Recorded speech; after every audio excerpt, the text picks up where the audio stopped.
하나님 말씀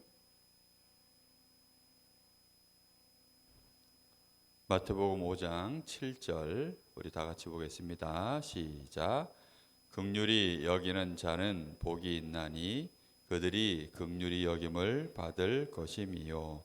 마태복음 5장 7절 말씀. 아멘.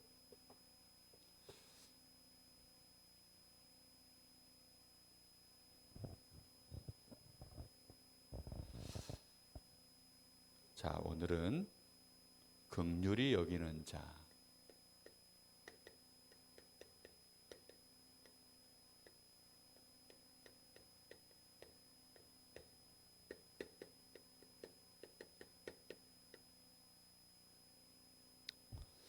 긍휼이란 말은 잘 안 들어보는 단어죠. 요즘 8가지 복 얘기하면서 심령이 가난한 자, 애통하는 자, 또 온유한 자, 그리고 지난주에는 의에 줄이고 목마른 자. 이런 말씀은 책에서도 보기 어렵고 세상에서도 잘 듣기 어려워요. TV에서도 안 나오고 또 주변의 사람들도 이런 말을 잘 안 해요. 그런데 4차 산업시대, 지금 시대를 이제 4차 산업시대라고 하는데 4차 산업시대에는 반드시 우리 사람의 영적 상태가 어떻게 되어 있냐에 따라서 모든 게 다 달라져요.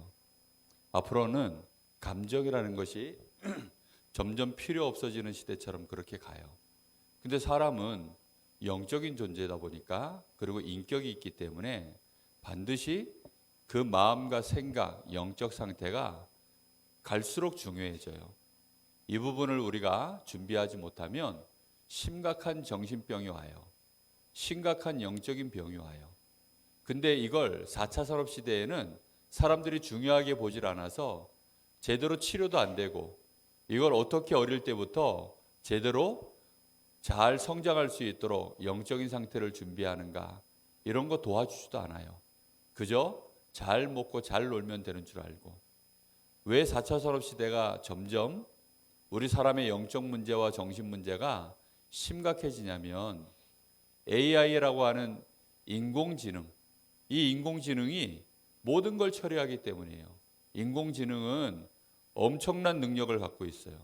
엄청나게 많은 데이터, 이 사람이 100사람이 달려들어서 막 하루 종일 해야 될 일을 이 인공지능 로봇 하나면 혼자서 하루 만에 끝내요. 그럴 정도로 이게 능력이 있기 때문에 점점 더 이제는 모든 것이 로봇이 다 처리해요. 로봇에게 감정이 있어요, 없어요? 없기 때문에. 근데 우리 삶에 로봇가 그러면 들어오질 않으면 되는데 이 로봇은 점점 깊게 들어와요. 그러니까 우리에게는 누굴 주로 상대하게 될까요? 로봇을 자꾸 상대하게 되는 거예요. 그러다 보면 우리도 모르는 사이에 감정이 메마르고 하나님을 향해서는 더 영적인 상태가 안 되는 거예요. 그래서 지금 나오는 이 말씀들을 마음에 잘 새기고 나 자신을 준비하게 되면 하나님은 이 8가지 지금 처음에 나왔었던 심령이 가난한 자부터 마지막에 의를 위하여 핍박받는 자 이 8가지 복을 정말 내 영적인 상태로 가지고 있으면 그 사람에게 하나님이 무조건 성공할 수밖에 없는 응답의 문들을 여시게 되어 있어요. 자, 그 중에 오늘 긍휼입니다. 긍휼이라는 말은 무슨 뜻이냐면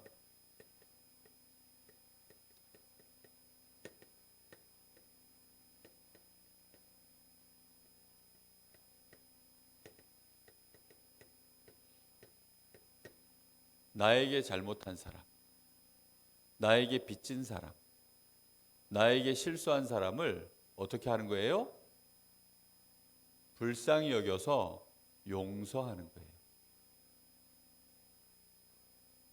나에게 잘못하고 나에게 실수한 사람을 불쌍히 여겨서 용서한다? 쉬울까요? 어려울까요? 할 수 있을 것 같은데요. 예수님이 뭐라 그랬냐면 누가 너의 오른뺨을 치거든 왼뺨도 돌려대며 이렇게 얘기했어요. 가능해요? 불가능해요? 누가 내 오른뺨을 쳤어요.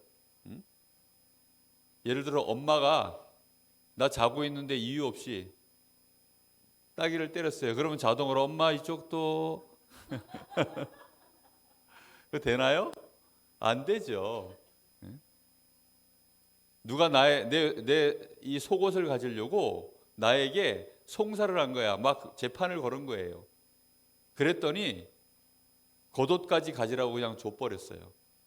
그런 게 가능할까요? 야, 나하고 저기 저 편의점 갔다 오자 이랬는데 너무 귀찮아. 그런데 그 편의점은 누가 가자고 했더니 그 정도가 아니라 아예 내가 차를 태워서 자, 홈플러스 같이 갔다 오자. 누가 나보고 오리를 가자 하거든. 심리까지 동행하며, 심지어 뭐라고 얘기하셨냐면 원수를 사랑해라 라고까지 얘기하셨어요. 원수는 뭐예요? 서로 이제는 죽고 죽이는, 정말 내 가족을 누군가가 죽인 그 사람을 보고 우리는 원수라 그러죠. 한때 일본이 우리의 원수였어요. 왜냐하면 우리 한국 땅을 너무 와서 많은 사람을 죽이고 많은 것들을 빼앗아 갔기 때문에 그 상처가 아직도 많이 남아있죠. 원수라 그랬어요. 그런 상대를 사랑할 수 있는 거, 용서하고 정말 불쌍히 여기고. 아니 근데 용서하는 것까지는 가능한데 또 불쌍히 여기는 건 또 뭘까요? 저 나쁜 놈인데 그래 용서해 주지. 근데 불쌍하다 이건 또 뭘까요? 이제 이런 것들을 정확하게 알아야 불쌍히 여기면서, 불쌍히 여겨주면 당연히 따라오는 건 뭘까요? 용서가 따라오는 거예요. 그렇죠? 불쌍히 여긴다는 말은 그 사람이 가지고 있는 진짜 근본 문제가 보일 때 불쌍히 여겨지는 거예요. 창세기 3장 문제 많이 들었죠. 이 창세기 3장 사건에서 일어난 이 사건, 만약에 세상에 긍휼이 없다, 그럼 어떻게 될까요? 하나님이 우리에게 긍휼을 베풀지 않았다. 그럼 우리는 어떻게 될까요? 전부 다 망해야 돼요. 창세기 3장 사건 때문에 로마서 3장 23절 의인은 모든 사람이 죄를 범하였음에 하나님의 영광에 이르지 못하더니, 모든 사람이 전부 죄인이고 죄를 갖고 있고, 그러다 보니까 로마서 3장 10절에는 의인은 없나니 한 사람도 없대요. 그 정도가 아니고 요한복음 8장 44절 사람이 누구 편이 돼버렸어요? 마귀의 편이 돼버렸어요. 마귀 쫓아가고 마귀를 좋아하고 마귀가 원하는 일들만 하는, 하나님은 없다 하는, 완전히 하나님을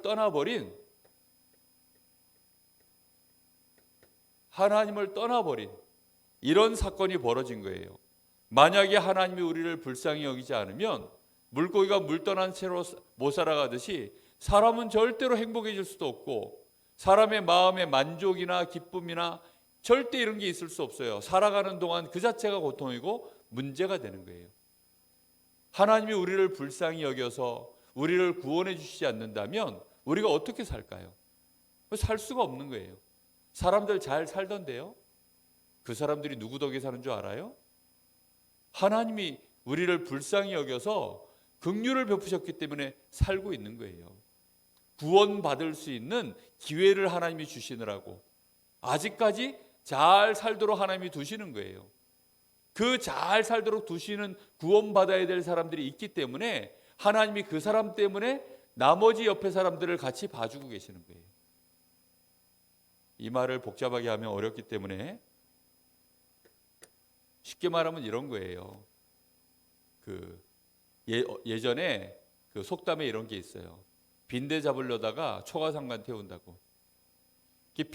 빈대가 하도 그 이예요. 조그마한 사람 깨무는 물면 가려운 이. 이런 빈대들이 집안 구석구석에 있으니까, 근데 예전에는 요즘처럼 시멘트로 이렇게 되어 있지 않으니까 여기 지프로 만들어졌어요. 지프로. 집이 막 이렇게 지프로도 만들어져 있고, 그다음 뭐 진흙으로 이렇게 대충 만들어놨기 때문에 이게 집에 구석구석에 얘네들이 숨어 있으니까 이걸 잡으려다가 나중에는 불을 놔요. 뭘 잡으려고? 빈대 잡겠다고 불을 놓는 거예요. 그러면 빈대 잡겠다고 집에다가 불을 놓으면 돼야 안 돼요? 그러니 어쩔 수 없이 빈대를 살려둬야 안 살려둬요? 살려두는 거예요. 딱 그런 거예요. 지금 불신자들 많은 하나님 모른다고 하는 사람들이 누구 덕에 살고 있는 건 줄 알아요?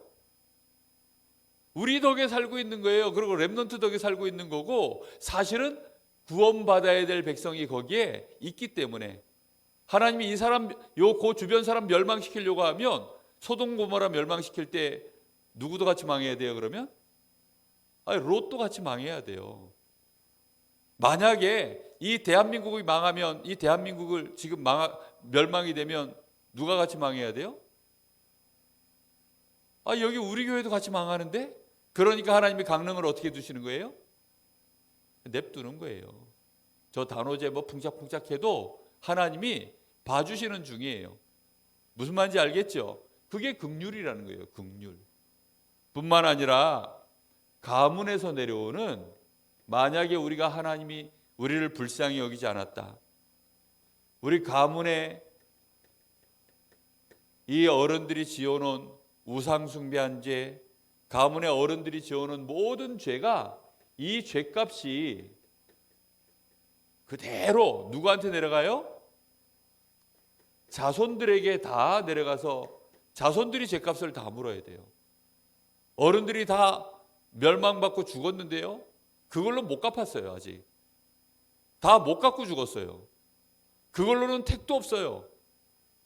그게 전부 누구한테 다 내려가요? 자식들한테 다 또 내려가는 거예요.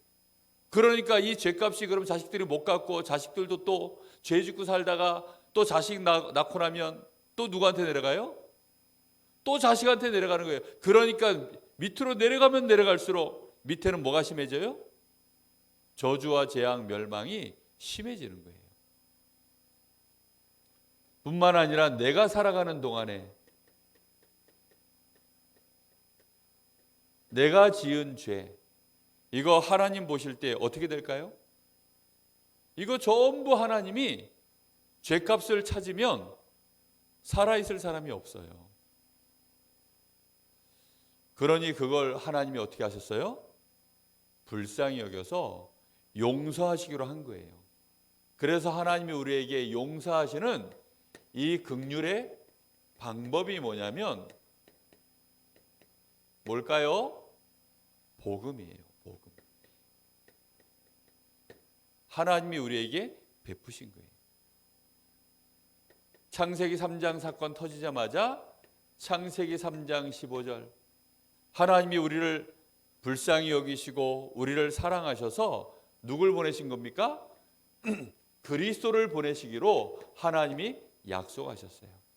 우리의 죄 문제를 해결해 주시고 사단의 권세를 꺾으시고 하나님을 만나서 하나님의 자녀가 될 수 있는 이 엄청난 축복의 길을 열어주신 거예요.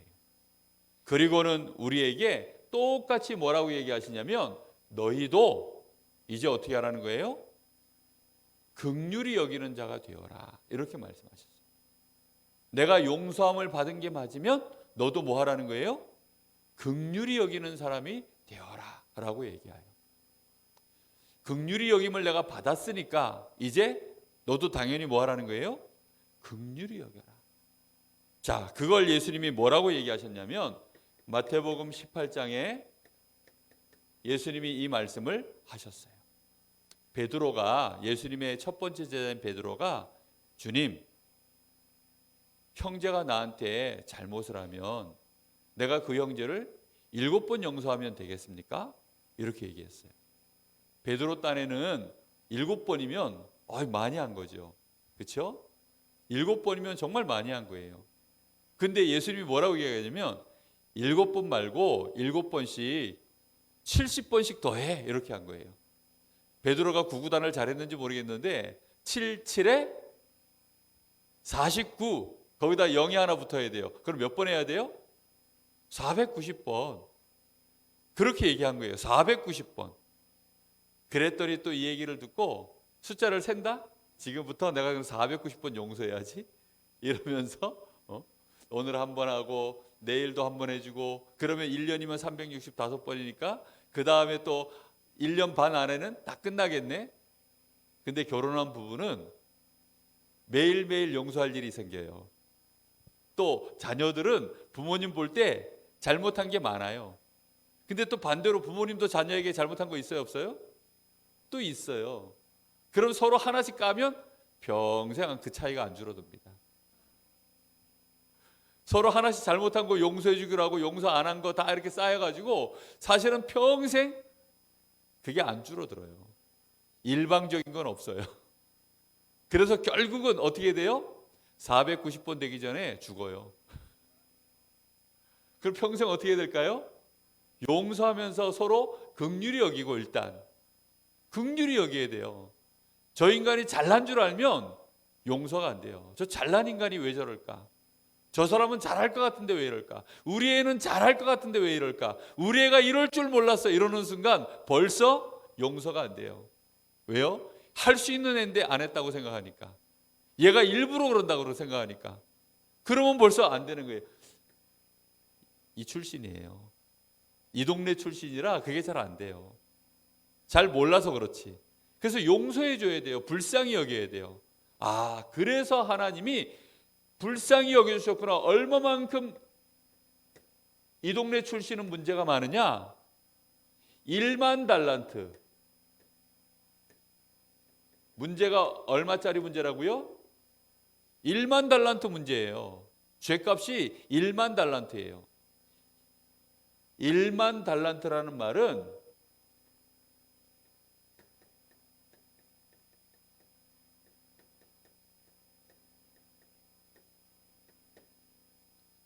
16만 년치, 이걸 뭐라 해야 돼? 월급이 아니고 하여튼 뭐 대충 똑같은 거니까 16만 년. 몇 년이요? 16만 년. 혹시 목사님 잘못 쓴 거 아닌가요? 16년 아닌가요? 160년 아닌가요? 아니에요. 16만 년이에요. 정확하게 계산을 하면 16만 년 동안 일을 해서 벌 수 있는 돈. 사람 중에 16만 년 살아서 돈 벌 수 있는 사람이 있어요? 그거 없어요. 그만큼 빚이 많아요. 그만큼 심각한 존재예요.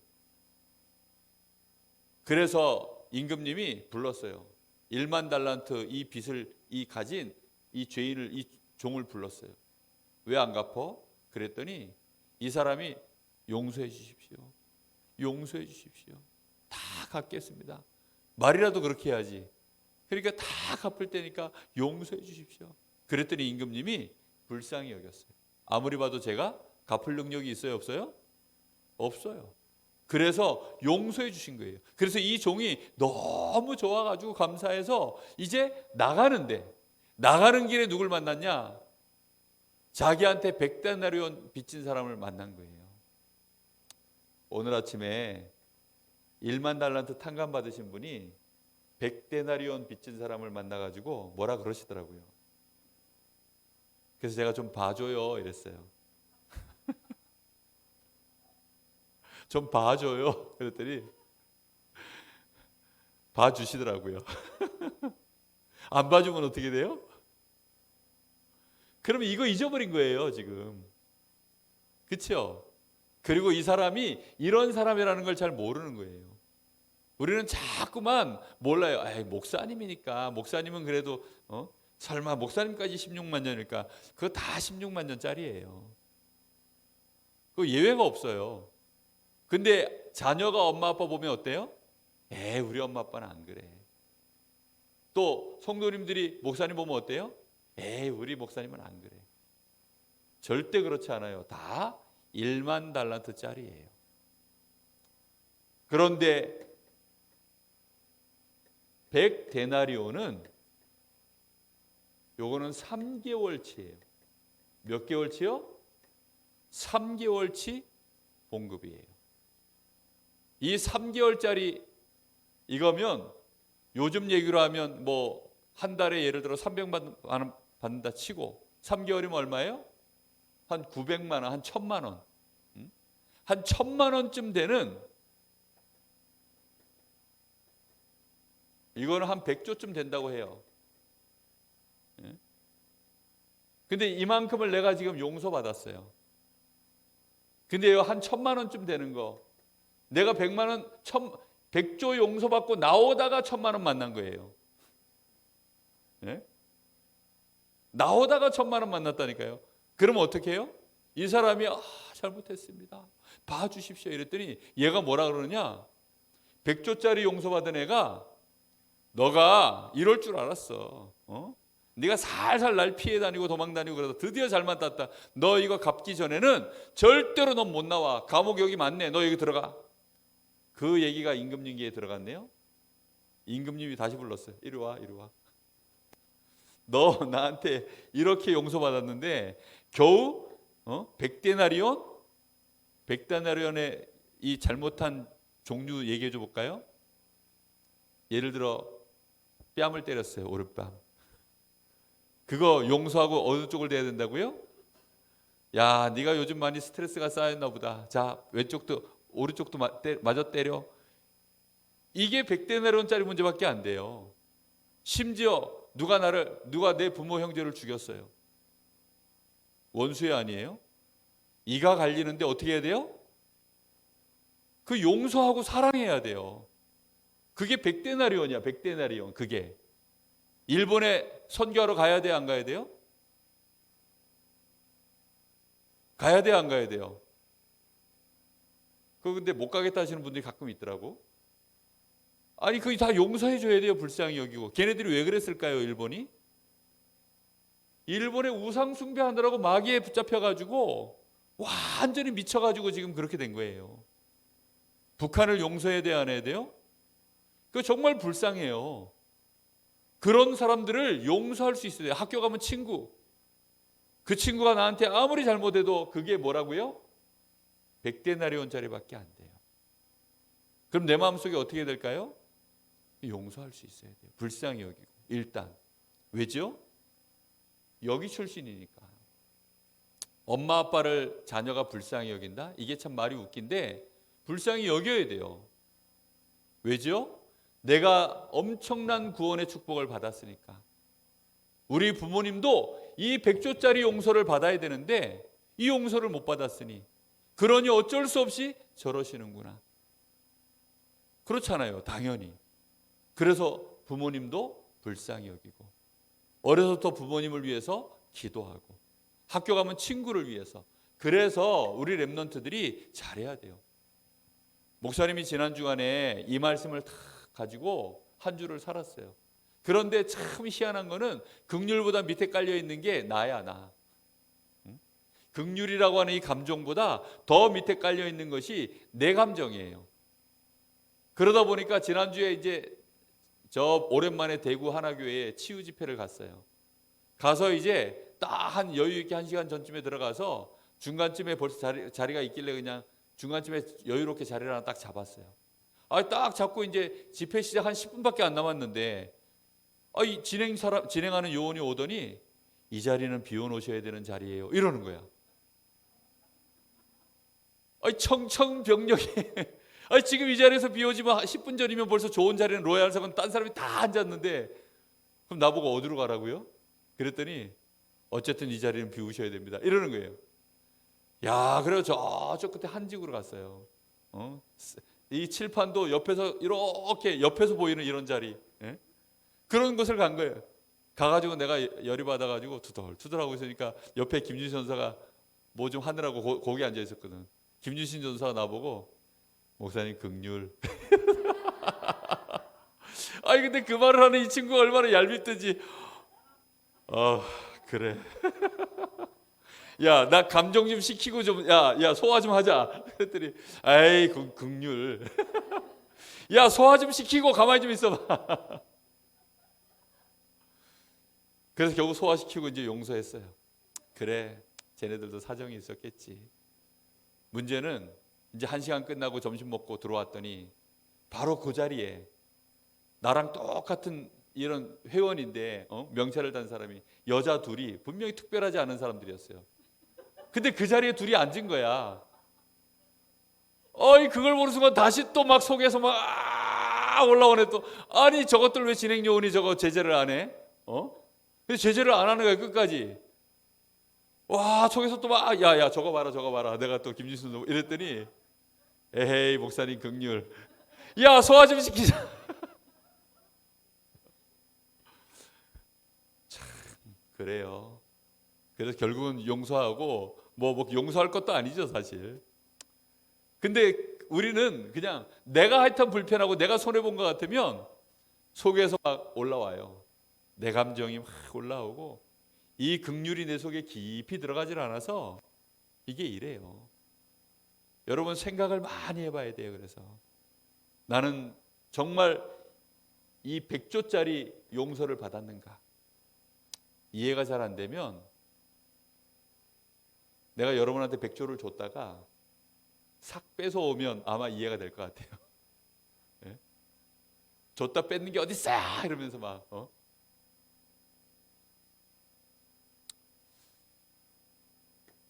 우리는 그래서 이 긍휼을 어디에서 누려야 돼요? 삶에서 실제로 누려봐야 돼요. 긍휼을 삶에서 누려야만 하나님도 우리를 어떻게 한다고요? 긍휼히 여기시겠대요. 이제 우리가 받은 이 긍휼의 축복을 내가 정말로 믿는 사람이라는 증거가 있다면, 믿는다면 그 증거로 어떻게 하라고요? 다른 모든 사람을 긍휼히 여겨야 돼요. 아유, 그러면 이제 아무한테도 화도 못 내고 이제 내 감정 열이 받아 내가 막 뚜껑이 열릴 것 같은데도 이제 참으면서 살아야 되나요? 에휴, 난 이제 승질도 못 내고 정신 문제 올 것 같아요. 열 받아가지고 못 살 것 같아요. 그래서 이게 복이에요. 그래서 또 다시 심령이 가난해져서 하나님 앞에 서고 그게 안 되는 나를 보면서 사람한테 열받고 이런 게 아니라 하나님 앞에 다시 애통한 마음으로 기도하고 내 마음이 다시 온유해지고 그래서 또다시 이 의에 줄이고 목마른 사람 보면서 저 사람 복음 없어서 저렇지 나도 복음 없어서 그랬지 이런 마음으로 또다시 복음의 눈으로 쳐다보고 정말로 복음을 갖고 있어야만 복음의 눈이 있어야만 이 복음의 눈을 가지고 가야만 이게 가능해요. 이걸 어디에서 제일 많이 해야 될까요? 주로 전쟁터가 집이에요. 집. 가면 주로 전쟁터가 집이고 전쟁이 제일 많이 일어날 수 있는 확률이 있는 곳이 집이에요. 그리고 어딜까요? 학교 가면 친구들과의 관계 속에 또 이런 일들이 많이 일어나죠. 그런데 분명히 기억해야 되는 거, 집에서 학교에서 사람들 만날 때 내가 이 긍휼을 가지고 가면 긍휼을 내가 베푸는 시간마다 그게 전부 하나님이 나를 축복하시는 그릇이 만들어져요. 그때마다 그릇이 만들어져요. 알겠습니까? 내가 용서할 수 있을 때마다 저 사람이 정말로 불쌍히 여겨져서 그냥 강제로 용서하는 게 아니에요. 그럼 내가 정신병 와요. 아니 내가 열받아 죽겠는데 어떻게 내가 그걸 강제로 참는 거잖아요. 그러면 정신 문제 와요. 그럼 화병이 도자요. 마음에 그래서 이거 화가 쌓여요. 마음에 화가 쌓이면 그 화가 쌓여가지고 너무나 많은 부분들의 병을 일으켜요. 화병이라는 말이 있어요. 그래서 화병. 어른들 중에 화병 걸려가지고 결국 뒷목 잡고 쓰러지시는 분이 얼마나 많은지 몰라요. 가끔가다 TV에 보면 회장님들이 돈이 많은데 자식들이 막 문제 일으켜가지고 결국은 자식들이 아버지가 나한테 해준 게 뭐 있어요? 이러면 이러고 넘어가요. 예? 그게 화병으로 넘어가는 거예요. 혈관이 막히고 그 순간 심장이 멎고. 그런데 만약에 내가 제가 저럴 수밖에 없지. 긍휼히 여기는 내가 복음의 눈을 다 가지고 있으면 그러면 그때는 오히려 그 사람을 위해서 불쌍히 여기고 용서해주고 그 자체가 뭐라고요? 성공하는 그릇이에요. 요셉이 만약에 애굽의 국무총리가 됐는데 이런 긍휼함이 없는 상태에서 형들을 만나면 어떻게 돼요? 형들은 다 죽었죠. 그렇죠? 형들을 일단 니들이 나 어렸을 때 꼴밤 많이 때렸지. 이리 와. 그러고서 꼴밤 잘 때리는 손가락 힘 엄청 센 일단 노예 한 명 데려다가 형들을 계속 하루만 때리면 아마 형들 다 죽을걸요. 정말로 근데 요셉은 그렇게 하지 않고 형들을 다 긍휼히 여기고, 그리고 그 속에서 형들을 오히려 도와주고 그 생명을 보존하고, 요셉이 그럴 사람인 걸 알기 때문에 하나님이 마음껏 요셉을 어떻게 한 거예요? 축복하신 거예요. 요셉을 힘들게 하고 어렵게 했던 사람들을 오히려 다 살려주고 애굽 나라 전체를 다 불쌍히 여겨서 그들을 위해서 요셉이 그 성공한 걸 가지고 헌신할 사람이라는 걸 아니까 하나님이 그렇게 성공시킨 거예요. 다윗이 그런 사람이었어요. 자기를 죽이려고 그렇게 했던 사울 왕을 용서했어요. 불쌍히 여겼어요. 왜요? 귀신 들린 사람이라는 걸 아니까. 우리 사랑하는 렘넌트들이 꼭 어릴 때부터 사람을 불쌍히 여길 줄 아는 그런 복음의 눈이 열리기를 예수님의 이름으로 축복합니다. 자, 이번 주에 그래서 실천해야 돼요. 이번 주에는 단어 하나만 생각하며 살아요. 무슨 단어? 긍휼. 이 단어를 생각하는 거예요. 긍휼의 의미가 첫 번째 뭐라 그랬어요? 불쌍히 여기는 거예요. 그래서 뭐 하는 거예요? 용서해 주는 거예요. 불쌍히 여기고 내가 쟤보다 잘났어. 불쌍히 여기고 내가 잘났어 이렇게 생각해 가면 어떻게 돼요? 그러면 이제 골치 아파요. 근데 불쌍히 여기면서 어떻게 하는 거예요? 용서해 주는 거예요.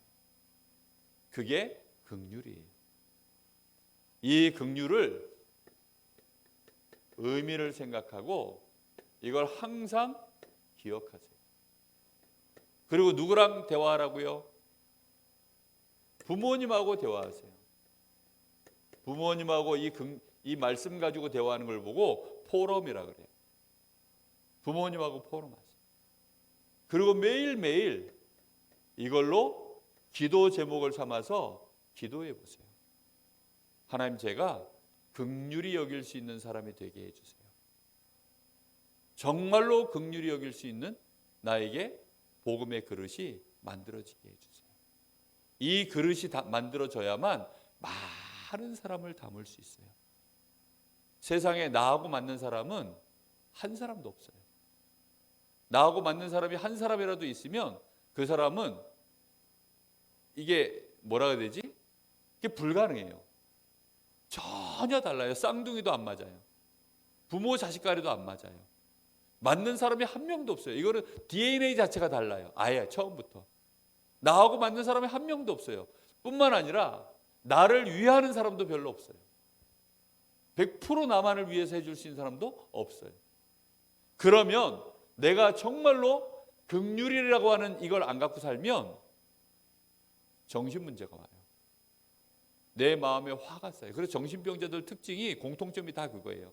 마음에 한번 원한이 쌓이면 누가 나한테 잘못한 게 맺혀지면 그 맺혀진 게 안 풀려.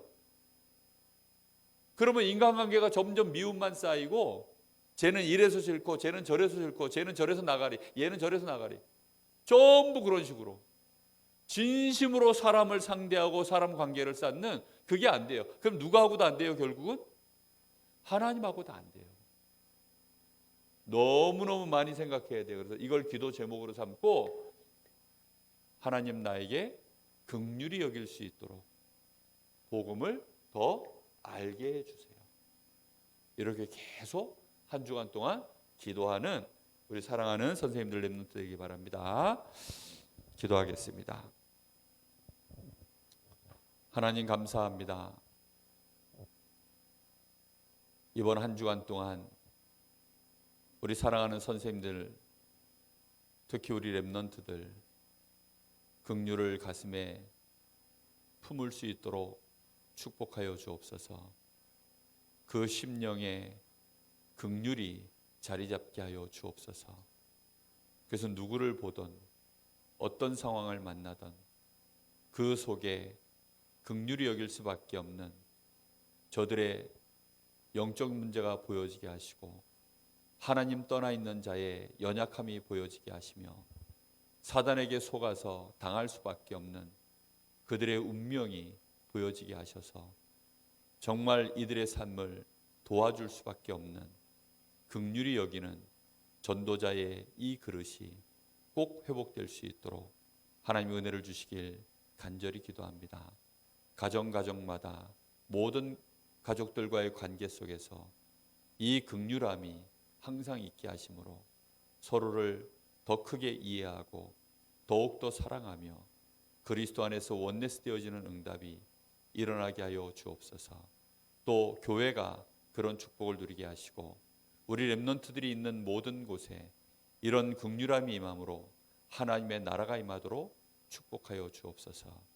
지금은 우리 주 예수 그리스도의 은혜와 우리 아버지 하나님의 크신 사랑하심과 성령님의 내주 인도 역사하심이 긍휼히 여기는 자의 이 축복, 복음의 눈을 가지고 현장으로 나가는 우리 사랑하는 선생님들, 렘넌트들 머리 위에 이제와 영원토록 함께 계실지어다. 아멘.